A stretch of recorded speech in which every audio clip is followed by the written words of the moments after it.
Just play the damn thing. Alright, so a few years back I did a video on how to identify a fake Gibson guitar, as there are plenty of them out there, and unfortunately there are plenty of people in this world who are trying to sell them and pass them off as authentic in an attempt to take advantage of people.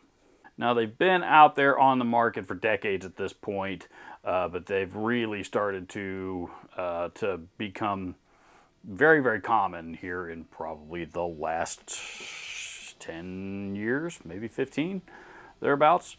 Anyway, so the old video that I did, again, it's been several years now. That was actually an experiment. I shot that entire video on my iPhone, and frankly, just because of camera angles and stuff like that, it wasn't a very good video in a lot of aspects. I think the information was there, the content was there, but I still get a lot of complaints about about that particular video. So, like I said, it was an experiment, shooting a video on my iPhone. I hadn't done that before. Wanted to see what I was missing out on. There we go. Anyway, I decided to do an updated, better quality video, and it's probably time to update that list for today's purposes anyway. So, there is plenty of fake Gibson guitars out there. I'm going to reveal which one of these in my hands that I'm holding right now is the authentic one here in just a second. But for right now, you take a quick look and you tell me which one. Leave a comment down below before I reveal it, and tell me which one you think is the real one versus which one's the fake one. If you thought the guitar in my left hand is the fake one, you are correct. This is the fake one. It should also be noted that these characteristics I'm going to talk about in this video may not be true with every single Chinese counterfeit Gibson guitar out there. The Chinese folks that are making these are getting better and better at copying the real thing all the time. But this is still a good basis set of things to look for. So let's get to it. Starting with number one, the serial number. Now, the very first thing that I always look at is the serial number. This, of course, this is the fake one, and I grabbed the white. I own a couple of these, but this is the one that I grabbed just because I thought it would be easier to see on camera. But you see, the serial number there is actually stamped in after the finish. Gibson never hard stamps their serial numbers after the finish. They always do so before the finish. This is a faded SG, but you can see the difference in what the serial number looks like when it's actually stamped by Gibson before the finish versus after. This is a 2016 Gibson Explorer, in fact authentic, and this one actually has a gloss finish, so you can get a little bit better idea what the serial number might look like. They're stamped in before the finish, rather than after, the way you see it done on the fake ones. The other thing to keep in mind is, Gibson have obviously used a lot of different formats for their serial numbers over the years, but the one that most people are familiar with is either the 8 or 9 digit format, in which the first and the 5th digit tell you what year it is. And then the 3 digits in between those will actually tell you the date that the guitar was completed on. Those three digits will never exceed 365, 366 on a leap year, and the number that's featured in those digits will tell you what day it is out of the year. The remaining digits after the 5th digit will tell you the production number. So in this instance, this particular guitar, if this were a legit serial number, this one would be a 2005, completed on the 200th day of 2005. And number 561 in the production number. Now, the problem with this, this particular one would probably jive in Gibson land. However, there are sometimes things that do not jive with these serial numbers on the fake ones.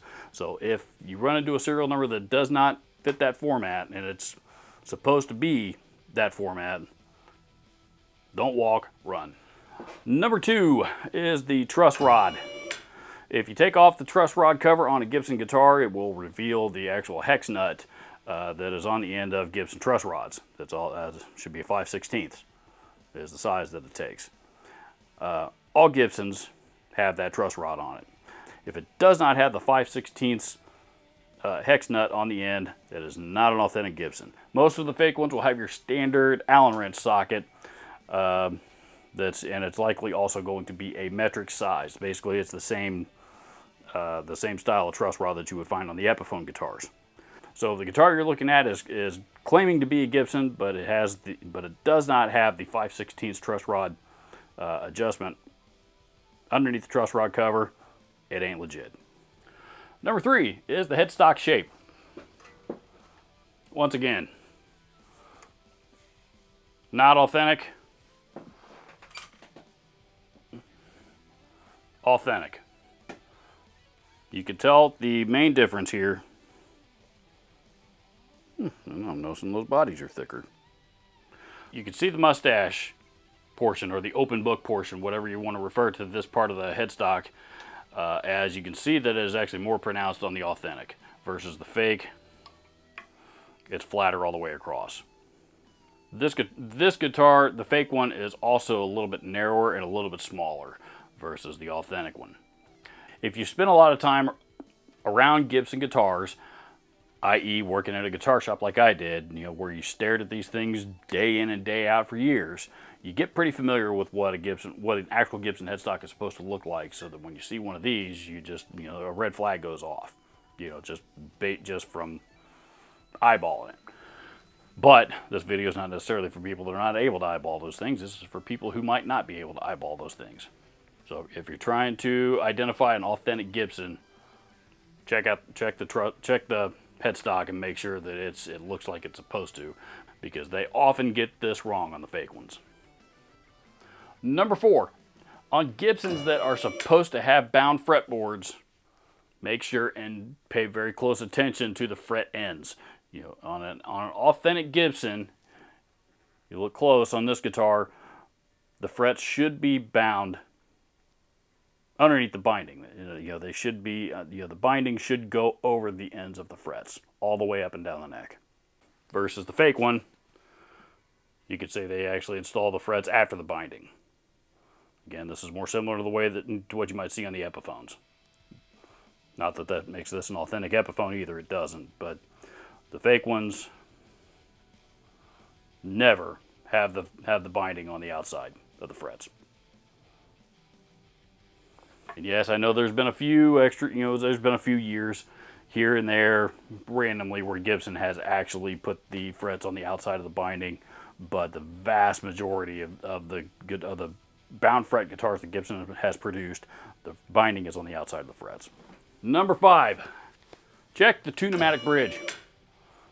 All Gibson guitars are made in the USA, with the exception of that brief run of acoustics that they had made in Canada once upon a time, but that's really doesn't apply here. Anyway, all of the Gibson electric guitars are in fact made in the USA. Every single one of those should, with the two-pneumatic bridge anyway, should have the standard American SAE two-pneumatic bridge.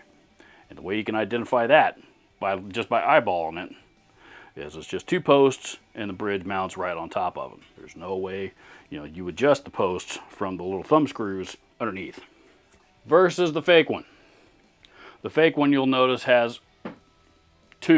also has a two-pneumatic bridge, but is much more similar to the Epiphones and actually has a slot for a flathead screwdriver to adjust the post height. There is no thumb screw underneath like there is on the Gibsons. If this were trying to masquerade as a fake Epiphone, and there are actually fake Epiphones out there in the market as well, if this were trying to masquerade as one of those, they would actually get that right. But trying to masquerade as a Gibson, no. The Chinese use metric parts on their guitars. They almost never use American measurements or American sizes for anything. Number 6, check the body shape, at least on the Les Pauls, because that's actually the hardest one to copy, specifically around the upper bout. This is the shape that the authentic ones are supposed to be. Every authentic Gibson Les Paul will be that shape, particularly right around that upper shoulder. Versus the fake ones, where you can see it kind of comes out straight a little bit more before it starts to curve. And that there is the biggest difference.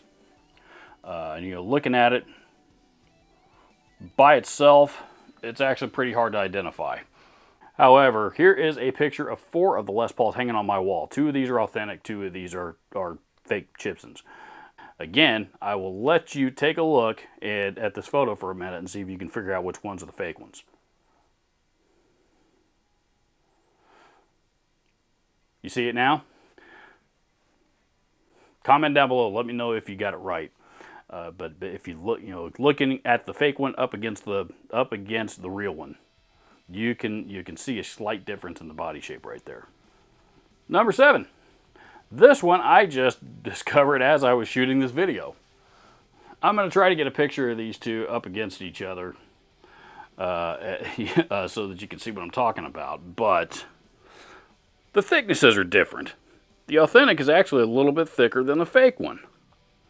Hard to tell from that angle, which, like I said, I'm going to get a better photo. But as I was sitting here sighting down them like this,